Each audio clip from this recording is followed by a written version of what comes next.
Cool. Hey, Lance. Hey, Brett. How's it going, bud? It's going great. I got stuck behind a train again today, which is going to be a recurring theme, I think, on this podcast series. Yeah. Is me being late because of the damn train. There's no train between my house and my garage where I'm recording this. Well, I'm actually moving the studio, so the train problem's going away, but that's a story for another time. That's right. Hey, we're going to talk today. What's that? Good deal. Yeah. Get that thing moved. Yeah. We're going to talk today about employee activism. I don't even know what the label is, but I've got a little bit of a backstory around it. But we're going to be talking about the relationship between free speech and, basically employee communications and employee success and the work experience and policy and all that stuff. And most recently, within the context of Roe v. Wade being overturned, and what the guardrails are for people being able to communicate about that within the context of work, which is a really hot topic. And it's a great topic to talk about with regards to employee experience, because it touches every subdomain of employee experience. And so as we've probably established in the first episode by now, we see employee experience as one domain of, the three primary experiences in a business ecosystem, which are employee experience, customer experience, and shareholder experience. And a lot of our, work is focused on bringing those into alignment around purpose. But we recognize 5 subdomains of employee experience, which are employer brand, recruitment marketing, candidate experience, work experience, and employee success, which are, 2 really different things. And there's a real corollary here. So I think it's a good topic, as politically charged as it is, to talk about how a company's decisions around topics like this actually have an impact on every subdomain of employee experience, and how, unless you're thinking about these things holistically and with a strategic model and creating defining moments, which is part of our model, then, a decision that seems wise in the moment may actually not be wise for your overall employee experience. Yeah. So what's the date today? Because this is going to be released probably, a couple of weeks after we record it. Which fortunately, I was going to say, ahead. It's Monday, June 27th. It's after basically on Friday, the decision got released about Roe v. Wade. And so that sparked a lot of the conversation about employee activism. I think re-sparked a lot of it, because it's definitely been, especially over the last couple of years, as we'll talk about, lots of companies have tried to approach this in different ways. Yeah. And, ironically, I was in the middle of having probably a week-long exchange with a journalist who's publishing an article on this. It may be out by the time this video is released, maybe not. But it was before the Roe v. Wade decision was released. And the topic was employee activism. And really what was interesting is, the first question was, how do you rein in employee activism, which kind of shows you, what, kind of the general perception is of the relationship between work and free speech. Yeah, for sure. But, I'm also happy that there's, at least a 2-week pause between us recording this and being released, because anything can change and we can always just not release this episode. That's right. If we're not streaming this live. Yeah. This is not one to stream live, is it?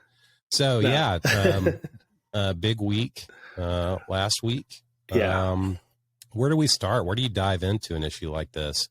I do think, let me just set the table a little bit this way, because I think that we're going to work backwards, probably through employer brand and through, recruitment marketing and stuff like that. This is really about the work experience, which is everything that touches the work, and employee success, which is everything that allows, a person to bring their full selves to work and support them in, creating a great a great job experience, but also a great life, et cetera. You know, in the exploration of this, you know, I say this every time I get the chance, but a little bit of my weird experience is relevant here because I have a master's in criminal justice. I've been working as a licensed private investigator for a long time. Don't ask, it's a long story. But when you get into topics of employee activism, knowing a little bit about the criminal justice system and, you know, the difference in background checks, for instance, that an employer can run versus what a private investigator can run, the amount of time that you can go back. For instance, it's usually about 7 years in an HR context, unless it's a super highly compensated position. And then it can go all the way back to, you know, it being 18 years of age or older. But some of these nuances are important because, you know, let's just start with Patagonia. And Patagonia puts out, you know, an article that basically says, we will, or a press release that says, we will pay bail for anyone who gets arrested protesting Roe v. Wade being overturned. And regardless of, you know, where, you know, you sit on the issue, people don't get arrested for protesting. And that's one of the most important. Well, technically, they don't get arrested for protesting. That's right. So in America, we have a constitutional right to assemble. Yeah. And we have a constitutional right to peaceful protest. And the litmus test is really, you know, quite simple.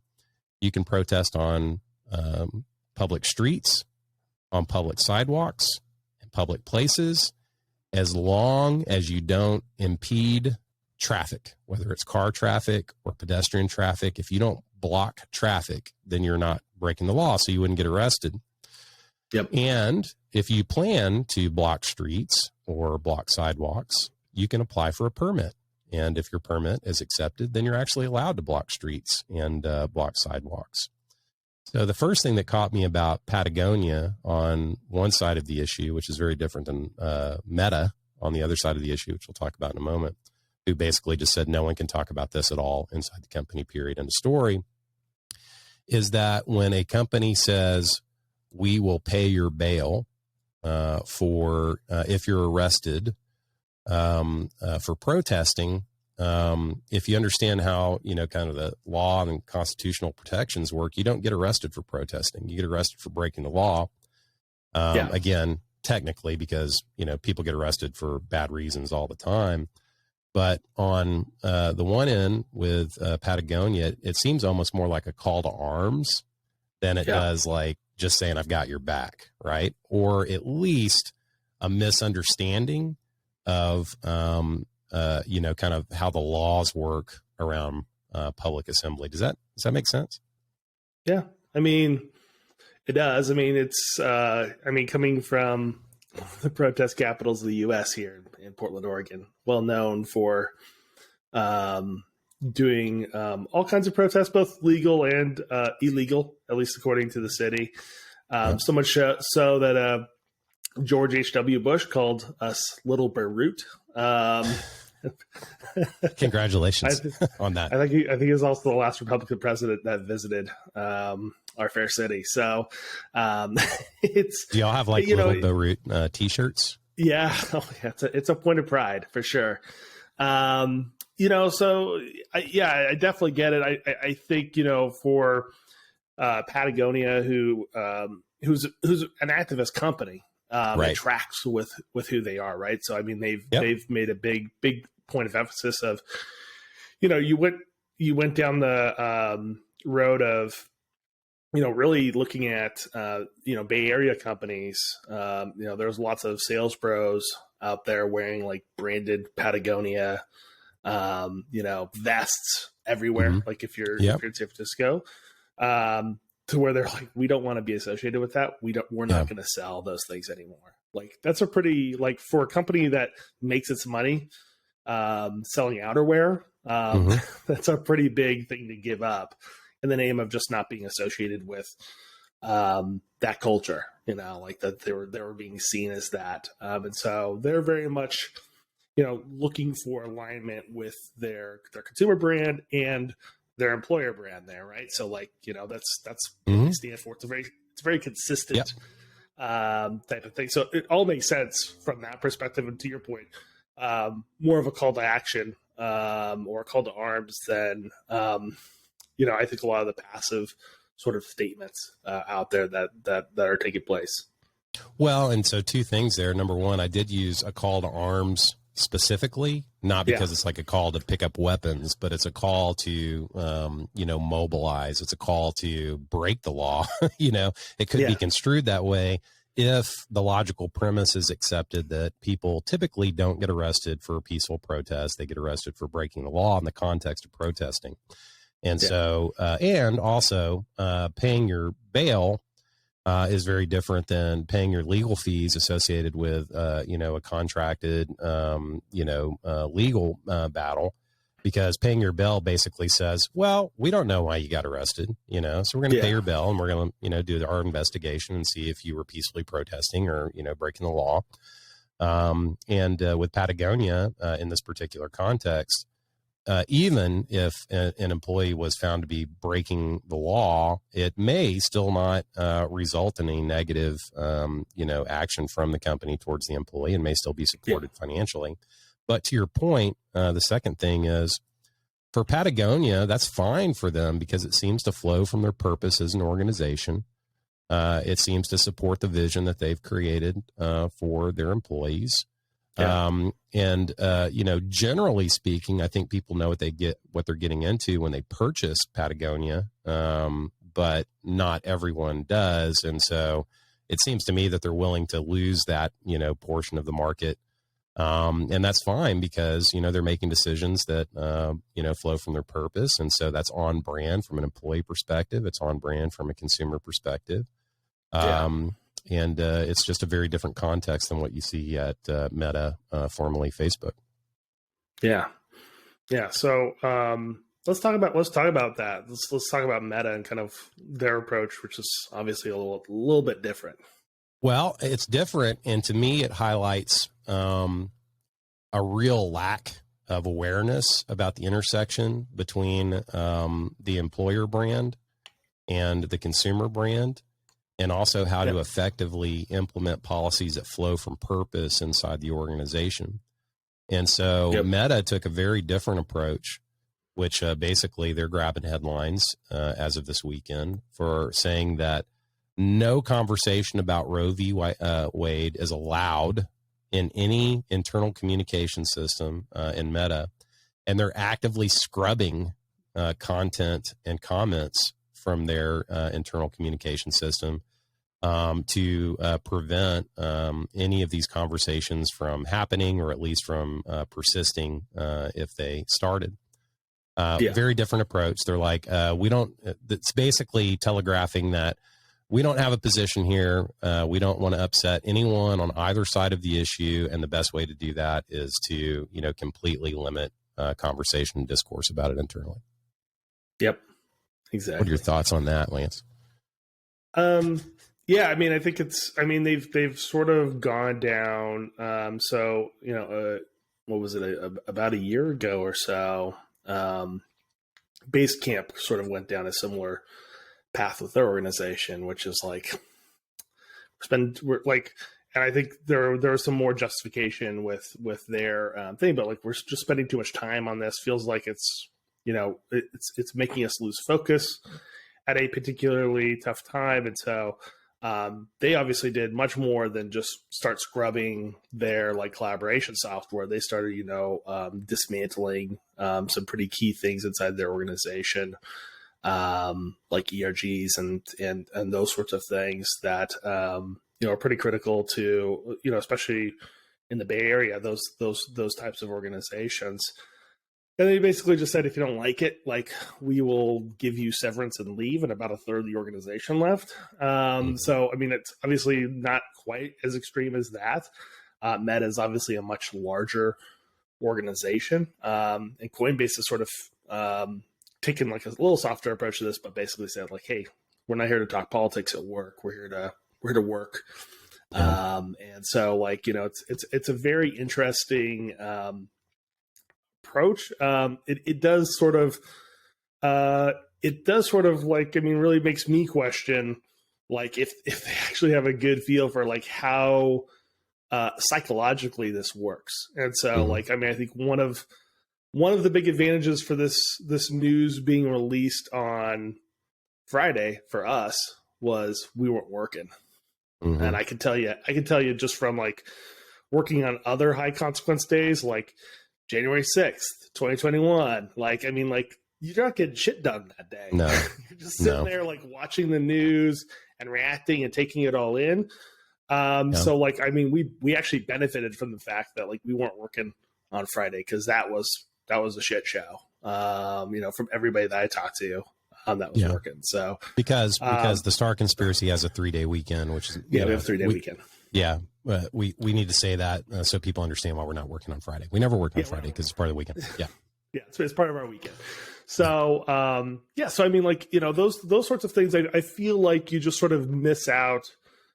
I mean, I think there's better ways to maybe help people, you know, use time at work to you know, to sometimes be an escape from like big high consequences events like that, without like trying to do these blanket bans that I think I think do more to disrupt the working environment than whatever disruption this event will cause internally, right?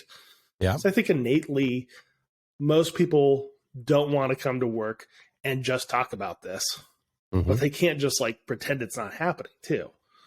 Like if I'm at work right now, I'm gonna be working on stuff that has nothing to do with Roe v. Wade. It might be in the back of my head, you know, when it comes to the Dobbs decision. But if it pops up, I'm happy to engage with it. But like, I think most people have a pretty good idea as far as like the level of balance they want to put there. And it's not just like they don't want to just talk about this all day necessarily. So, you know, what are you trying to do by clamping down is feel like you're just gripping the sand and it just comes out in other ways, right? Well, I've got so many questions about this. I do have to, you know, admit that one of the decisions that I regret the most is the CEO of the Starr conspiracy is I did something similar a couple of years ago.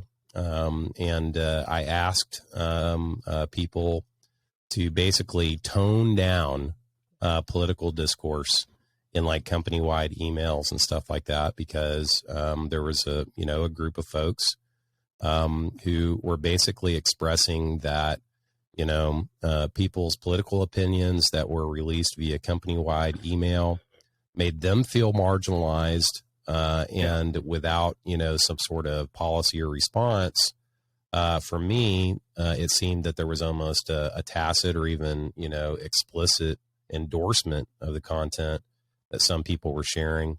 And my response to it, without, you know, thinking it through completely, was like, hey, you know, let's tone this down. Let's just tone this down and recognize that not everyone shares the same views that you do, and that there are appropriate times and places. But then I didn't, you know, specify what the appropriate times and places or are, right? And so I basically did a very informal version of the formal version that some folks are doing, which is, hey, don't talk politics at work. And so here's my question to you. Isn't one of the fundamental, you know, kind of pillars of employee engagement the notion that people need to bring or need to be able to bring their full selves to work? Yeah. And if they are limited from either expressing their views or connecting with others who share their views, or having the opportunity to engage in debate or discourse with people who don't share their views, doesn't that have a chilling effect on, you know, what we've always thought was, you know, kind of part of employee engagement and employee experience? Yeah. I mean, I agree with that. The tough thing too is, and I think, I mean, I think, you know, I think I remember whenever you sent that out, I think probably the only thing I said is like, I mean, rather than like, be specific, about it, like to just, without saying, you don't have to say tone it down. You have to just like say like, want a place where people could feel like they belong. And that means, sort of dealing with the full human expression of emotion, and that's gonna be different for everybody. And so, like, I think I've always tried to thought about. I've got very, very clear political views on a lot of these issues, but especially when I'm, writing the newsletter or those sorts of things, I'm taking a much different approach than I would if it was just writing for me. I think because I'm thinking about this, like, if I had a different political view of the situation, like how would I like then go out and talk about, if a client brings it up or if a prospect brings it up. Oh, I read this in your newsletter. Yeah. I want them to feel like I think like throwing the empathy out there, like that everybody has a different point of view. People might have a very different political point of view than you do. I think it's enough, for most adults. And I think we work in a pretty, a pretty responsible organization like that. A quick reminder about that is pretty much all you need. Just sort of like, okay, yeah, we could probably not say, like, I think we were just saying, like, fuck Trump. We probably don't need to be sending emails like that. But, I mean, not necessarily tampering it down, but like just saying, like, hey, just remember, like having that in the back of your head. And so, like, I think, I think being able to feel like a place that you could belong and that you could express yourself, maybe not uncensored, but like maybe in a way that's like, thoughtful and that sort of thing, is actually probably the right, I don't want to call it middle ground. I think it's the right approach. But I think trying to like control it in like a very strict policy driven way. I know we're not big on policies here at the Starr Conspiracy anyways, but like, I mean, like having a policy, it's really, it just starts to become really challenging to enforce those policies.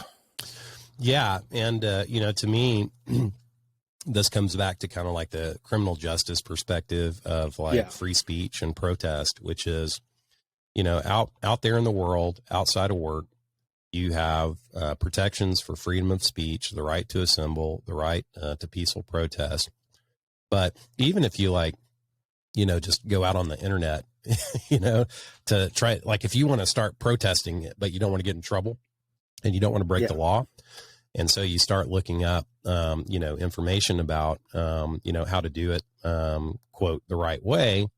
What you'll find is that we have a very established system in the United States, and that very established system designates areas for assembly and for peaceful protest, and clearly articulates what you need to do if you're going to kind of break the core of peaceful assembly, which is very simply put, not interrupting the flow of traffic, whether that's, vehicles or, pedestrian traffic, unless you have a permit to block off streets and sidewalks. Right.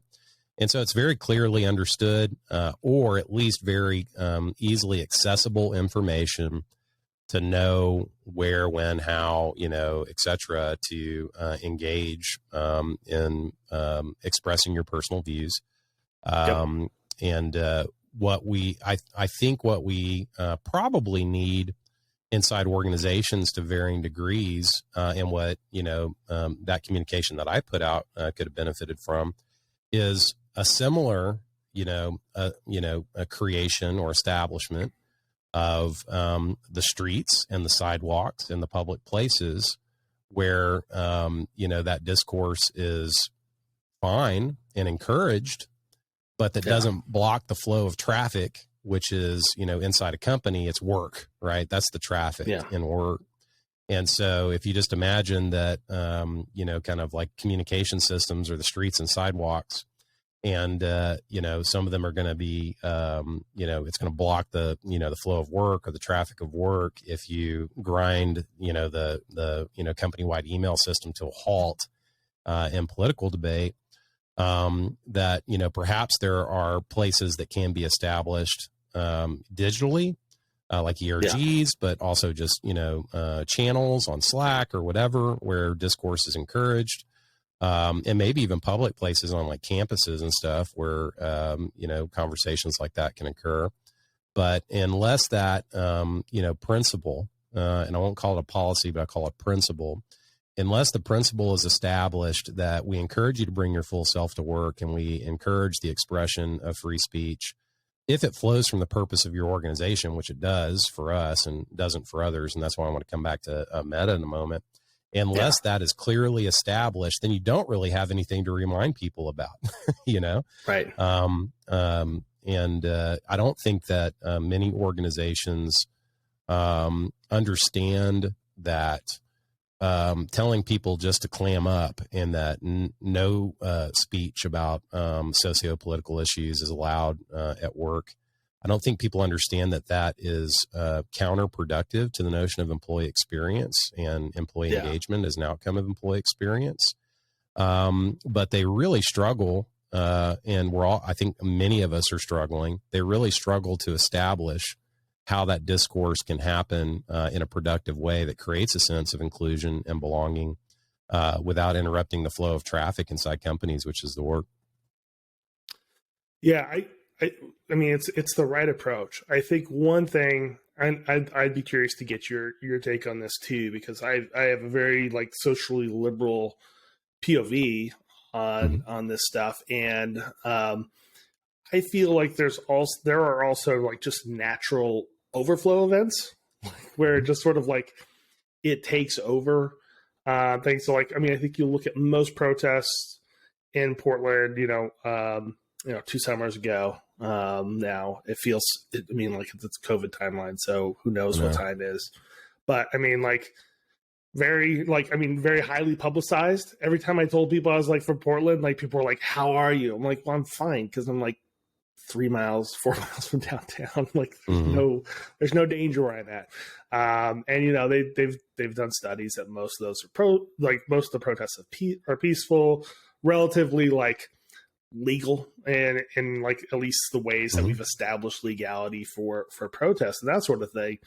But you do have like times I feel like where it naturally overflows those like systems in place. And so I think you look at natural like political action and protests and those sorts of things.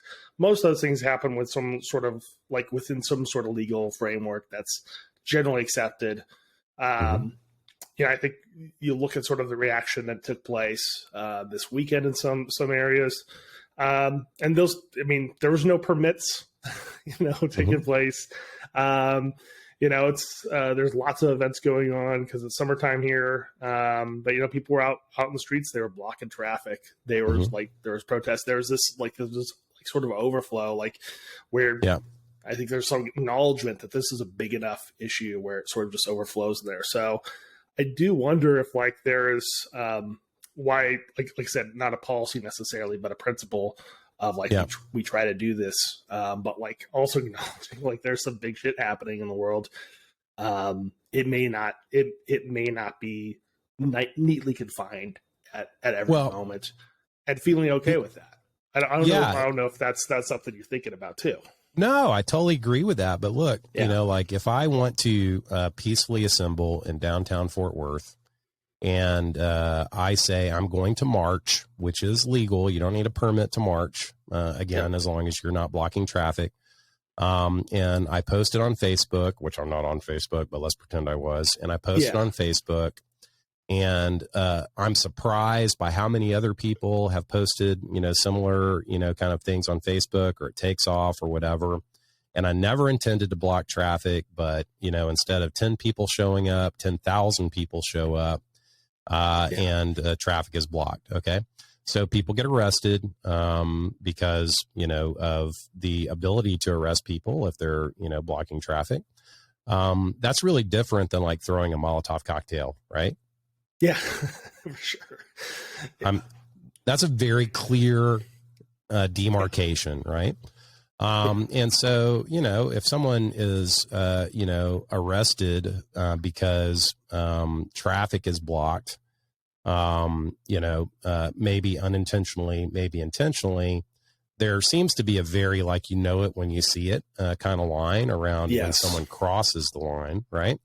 and how employers should react to that, especially if that person is wearing like a company branded shirt, and tagging, their employer and all their social posts and, et cetera, et cetera.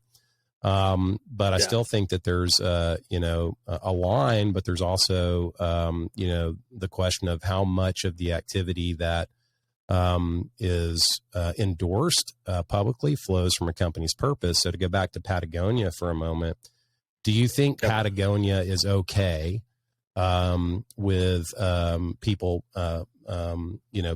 peaceably or peacefully, whichever way you say it, assembling? Clearly, right? For sure. Do you think they're okay with people getting arrested because they either unintentionally or intentionally block traffic? Probably. Totally. Yeah. That's, activism. Do you think they're okay with someone throwing a Molotov cocktail? Right. Probably not. Probably not.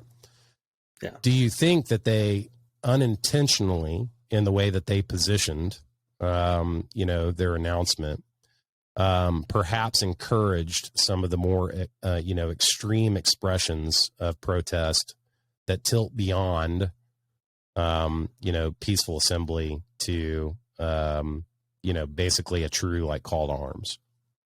Yeah, they did. They did. And I think to your earlier point, offering to bail those folks out of jail gives a little bit more cover.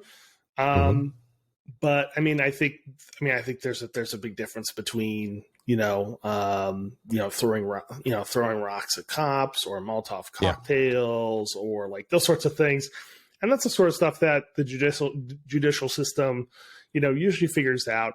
Won't say it's 100% fair on that front, but at least it gives them some cover of like just saying like, hey, we want to encourage action over anything else. We hope that I think most Patagonia employees are probably going to be much more on the, let's try to keep this as legal as possible. But what if, we, like you said, 10,000 people show up and a few people get caught in some dust up because, people are upset about, traffic being blocked for a little bit, then okay, no problem. Like, and then, if somebody gets arrested because, they were throwing bottles of gasoline and, spray painting shit or whatever, like, or hurting other individuals. It's like, okay, well, legal system will take care of that. And so, also, like, it's definitely like more of like a biased action. Like, don't overthink, like, if I accidentally get caught up in, like just a roundup of people, am I going to be in trouble with work? And I think, like you're not, but, but even Patagonia would probably, fire an employee for, throwing a rock at a cop or, Yeah. I'm assuming that person would, serve some time in jail, and it would definitely show up. It would show up somewhere. You can't hide that sort of thing. Yeah, it's pretty tough to call out for jail. Yeah. So in my opinion, we don't want to get to the point where like, companies are advocating for illegal, violent actions because, we don't want private enterprise, to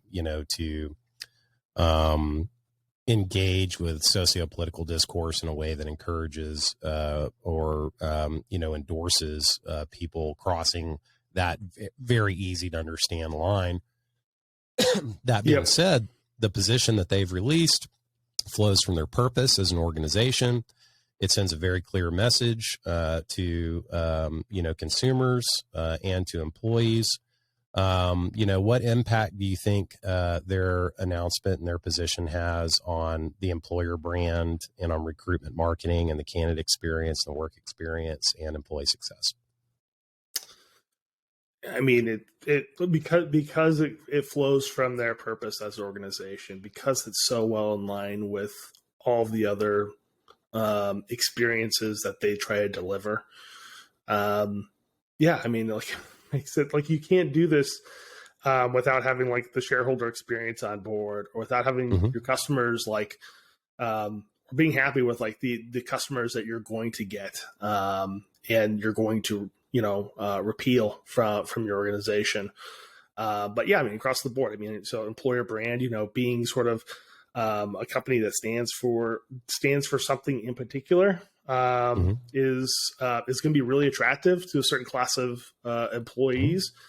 On the recruitment marketing side, having having those values out there, gives you sort of a sense of sort of what experience it should look like whenever you're going through getting a job, and that flows into the candidate experience as well.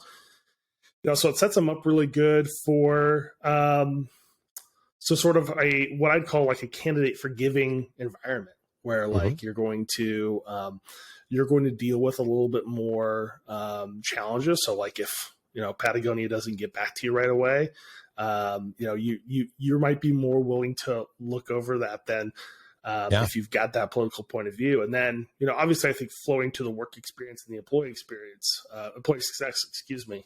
I mean, I think it flows through all of those things, right? I mean, this is definitely what I'd call it employee success. I think if you're going to kind of hone in on one thing, it's call it probably a benefit, I guess, I mean, it kind of flows through that. So, but I mean, it impacts the work experience as well. So you'd expect a certain level of discourse around this at work. So their view of blocking traffic inside the company where the traffic is work is probably different because, their brand is so imbued with their social positions that it probably is not as disruptive as it might be in other organizations. So it's probably a net positive for them. Yeah. Go to Meta. Yeah. And, this is a hard one to unwind, right? But does Meta, like the irony with Meta is that their platform is right in the middle of the free speech debate, right? So what does their brand stand for? Does it stand for free speech? Does it stand for promoting sociopolitical discourse? Or does it stand for, hey, let's talk about, other stuff except for, sex, religion, and politics, right? That's right. I mean, to me, I mean, I think Meta's purpose is, it seems to come through pretty clear, which is like I think everything that's been pointed to is like, how can we increase people's usage of this so that we could sell more eyeballs to advertising companies. That's always been 100% what it's about. It seems like all of the decisions that they make flow through that. So if you look at obviously what they did, during the election seasons, last two especially, big ones here in the U.S. I mean, they've tuned their organization towards that metric, and I think it takes them quite a bit to sort of tamp off that. And this is certainly, I mean, to me, it's not about any sort of shared purpose, because it's certainly, I mean, Facebook is probably one of the number one places, if not the number one place, where people are organizing right now. They don't seem to have any problem with that, because that matches up with, their goal of just getting eyeballs on their platform. Exactly. That's the irony, right? Is like nothing sells ads like deeply concentrated, algorithmic driven sociopolitical discourse on the platform. Absolutely. And so, and those identifiers. They're trying to curtail hate. They're trying to curtail things that, clearly cross that line in a common sense area, but they're walking a fine line because they're also trying to encourage people to express their attitudes, behaviors, and beliefs in a way that makes them easier to target from an advertising perspective. For sure.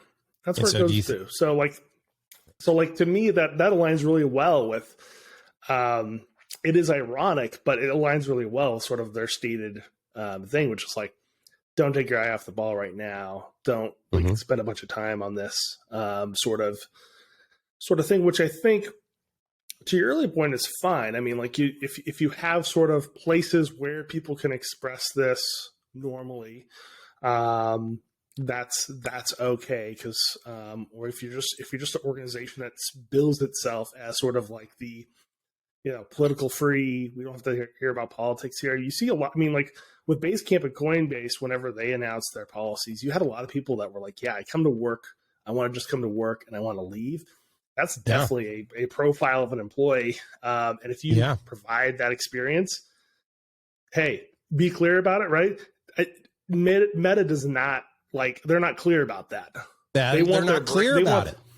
They want their branding to be all about community and about even their work collaboration software, like about connecting with your employees, your fellow employees, especially now when so many of us are remote. You just watch the advertising, it's all about connection and that sort of thing. I don't give a shit about that for their employees though. That's so don't you think that gives to me? Yeah. So don't you think some, employees apply to Meta, formerly Facebook, because they are driven by sociopolitical views, and they think going into it that this is an opportunity to change the world for the better from the perception of what their attitudes, behaviors, and beliefs are? And so it seems to me that when you have a policy that basically says no one can talk about this stuff at all, because they have not clearly articulated what their true purpose is an organization, as an organization, that they have created breaks in continuity between the employee experience and the customer experience, and also just the different subdomains of employee experience, where what they thought they were getting into from an employer brand or recruitment marketing or candidate experience differs wildly than the actual work experience and the employee success component, because basically they're now being told, okay, well, on this particular issue, which, by the way, for many people stands out as one of the most important sociopolitical issues of their lives and their lifetime, when the stakes are high, actually, this is the time where we're going to break continuity and say, everyone just, go back to our real purpose, which is to do the work that allows us to sell ads. We hope that other people get, socially charged and talk about this on the platform, but we don't want people to do that internally inside our organization. Yeah. And so I asked the question I'd ask then is, when those things aren't aligned, and I think you've got a bunch of employees that are being told, one thing about what the work experience and what their the connection should be, especially for people that are working on Facebook's workplace app. Like what sort of assumptions, like what does your product ethos become whenever if you're selling connection and conversation and that sort of thing, and like when you're selling those things, you're selling a human experience, not a policy driven approach there. I'm curious what I mean. So this is why, to me, the disconnect between what they want to do on their product side, especially because we're talking about the employee experience at Meta. They've got a bunch of people working on their workplace app. What does that do to how they're thinking about product development? How are they able to sell connection and collaboration and that full human experience whenever they're not able to do that on their own platform? Yeah. And I'm not saying, that Patagonia is right or wrong. And I'm not saying that Meta is right or wrong. I'm saying that Patagonia has created a much more holistic relationship, not only between the employee experience and the customer experience and the shareholder experience, but also there's no breaks in continuity in the subdomains of employee experience from, what you think it might be like to work at Patagonia to what it actually ends up being like, et cetera. And so they're going to be more effective because there's a more clear line between everything they do in all experience domains and the subdomains of those experiences, and their purpose as an organization. It seems to me that, Meta has, for a long time struggled because of the disconnects between their purpose as an organization and how that relates to shareholder experience, customer experience, and employee experience. And that those experience domains are actually at odds. And it's very clear that the one that matters most is the shareholder experience. There's, no real, kind of balance there at all. Right. And that policies seem to come out of nowhere, except that they're driven by the purpose that shareholders, have in common, in terms of the performance of, their ad selling platform. And even, their work in the metaverse could be seen as just, kind of new roads to put billboards on. Right. And then when, something, is handed down, like, just shut up and do your job, that seems really out of touch with, what they thought they were sold in the, first half of the employee experience, and then what they actually ended up experiencing. So I'm not saying, that either, position is right or wrong. I'm just saying that one of those organizations is much more effective at clearly defining their purpose, and having that flow evenly into all the experience domains, and the other one is not. And that's why I think it's going to turn out a lot worse for Meta than like if you think of any of the negative repercussions that Patagonia is going to experience, none of them are going to, like, someone goes too far and because of, what they perceive as an endorsement from their company to throw Molotov cocktails. In the worst case, like a reasonable person would not read anything. And, everything in criminal justice always like has reasonable, in there somewhere. A reasonable person would not read anything that Patagonia published and said, oh, I should go throw a bunch of Molotov cocktails at federal buildings. Right. And I'm going to be fine. Yeah. Yeah. But if somebody does that, they're going to get, out of it a lot easier than the problems that Meta is about to face because of the lack of a cohesive narrative between all of those experience domains and the subdomains of each one. Yeah. So. That's exactly right. To me, I mean, one key takeaway there is people are going to forgive Patagonia, even if somebody does go too far, because they have also built that social capital across their experience domains too. So employees are going to say, like, of course we wouldn't do this. This person's way out of line. Customers are going to say, like, that's not the Patagonia I know. It's like going to be a bad apple sort of situation. Whereas, I think the clear message here that you shared, and I agree with, is like, take a look at this holistically. Consider sort of where your company stands on this, rather than sort of facilitating in the wind, going back and forth like Facebook and Meta have done for many years, and figuring out just sort of where they stand on things, and then clearly communicate that. I mean, I think what people do not like is feeling like the rug has been pulled from under them. To your point, like, if I'm going to Facebook because I believe in their mission to connect people, those sorts of things. But like, what I realize is going in there, it's like, okay, these guys just want to sell ads and they don't really give a shit about anything that like comes negatively from that experience.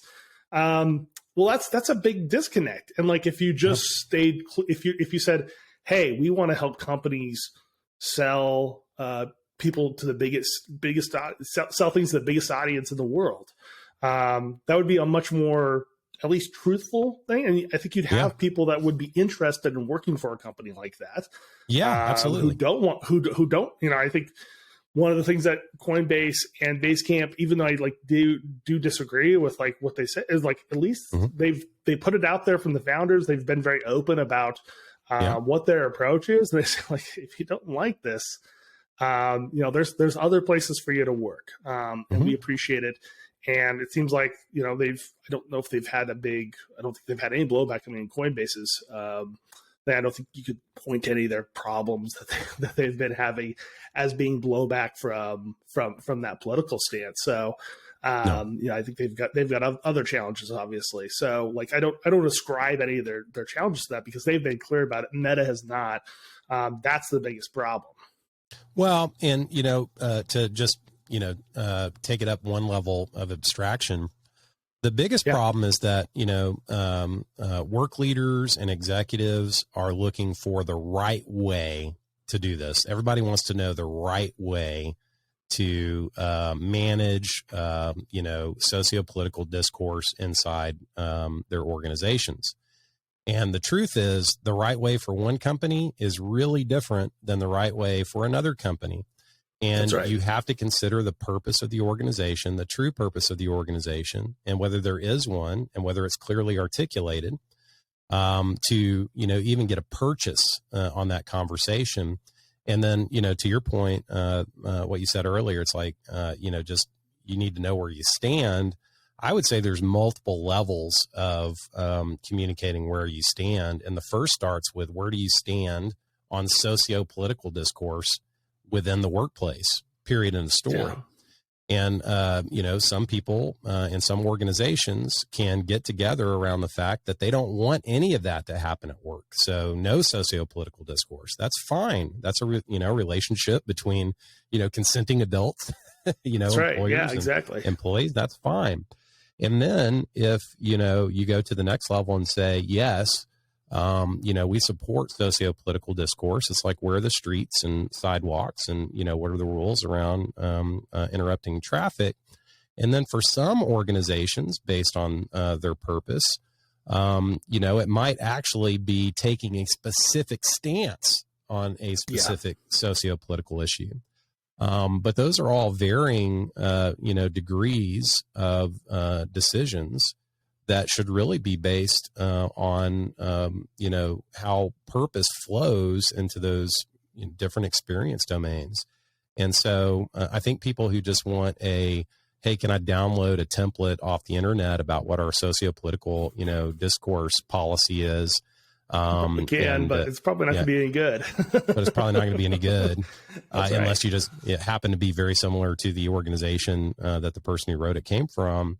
That's right. But these are hard questions, and, they're not solved through best practice in the traditional sense. They're solved through best practice in the sense of understanding the relationship between purpose and understanding how purpose flows in each of those experience domains, how they're related, and what the subdomains are, so that you're viewing it holistically and don't find yourself in the position of having to figure out what your position is when, news gets released on a Friday that you have to be prepared to address on a Monday inside your organization.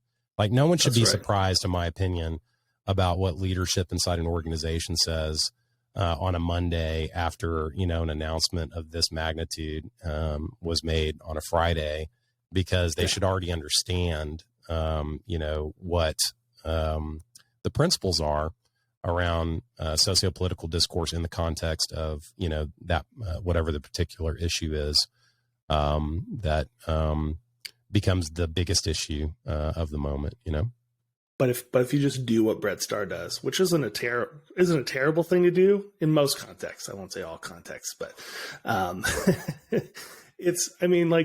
think if you just do whatever the companies that you admire the most, you just kind of get it's a weird thing. So I think you're right. I mean, going sort of up a level to what sort of our guiding principles, what's our purpose as an organization, and then nobody's caught by surprise, or like whenever you do have a misstep, it's really easy to correct it. Like, it's like if you put out a message out there that's not consistent with that, there's going to be blowback, and you'll get, okay, yeah, let me re-examine this really quickly, and let me see what happened there.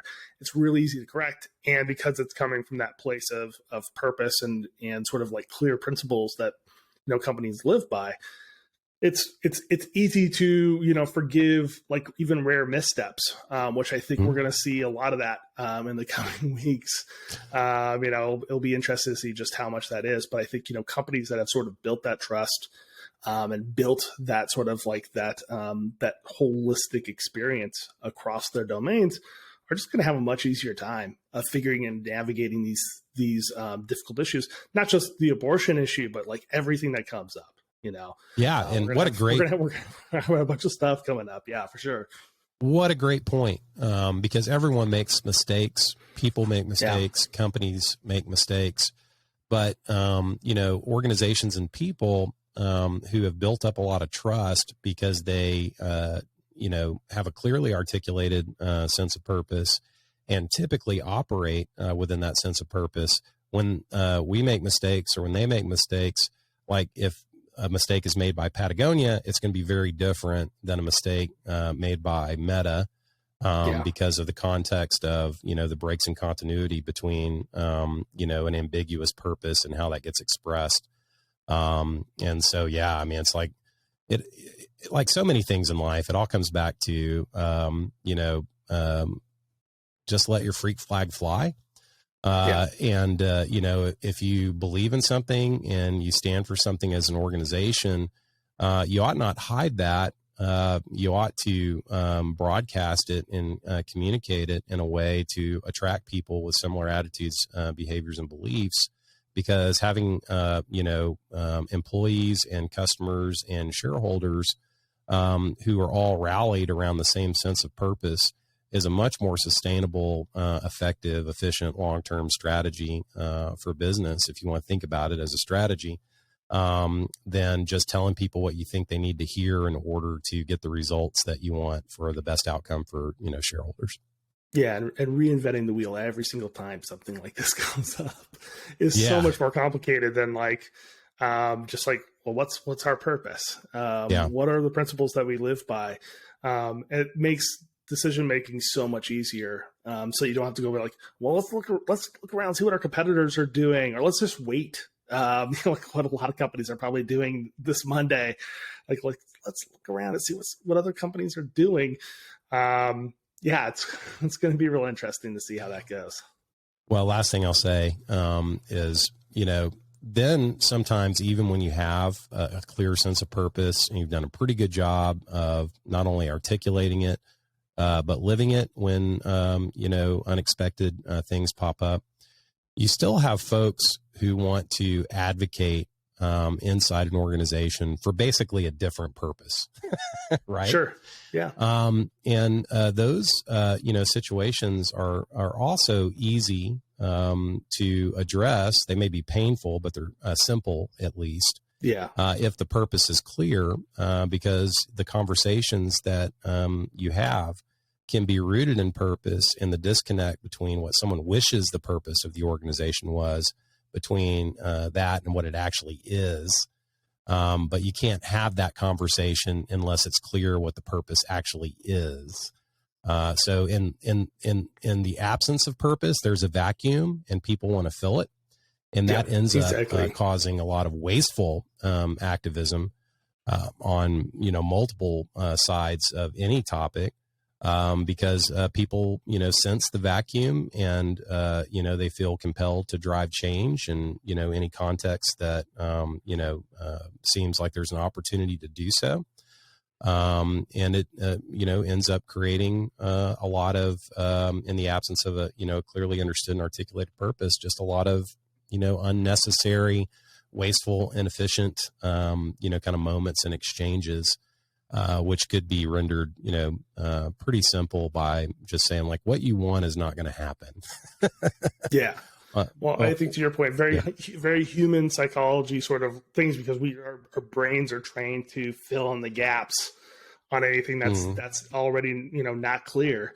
So when the story has missing pieces, to your point, like we all sort of just figure out like, oh, this is what I saw, or this is what I see. It's like, well, I don't see that. My brain came up with a different ending to that story. And so, we see that a lot, with storytelling and that sort of thing. And I don't want to get off on a tangent there, but yeah, I mean, like if you don't have that stuff clearly defined, it makes those conversations about, alignment, whether somebody like agrees with, the purpose of organization, or like they believe something different than what they've experienced. It makes those conversations much more complicated because it's because you're passing ships in the night, sort of things going on there. So, yeah. Well, great conversation. Next week we'll get back to our regular programming.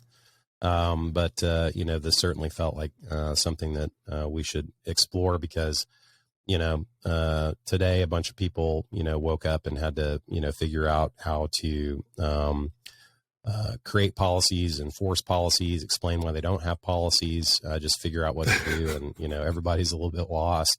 And so, it was useful for me. So thanks for your time as always. Thank you, Brett. I look forward to speaking to you again next week. We'll see you.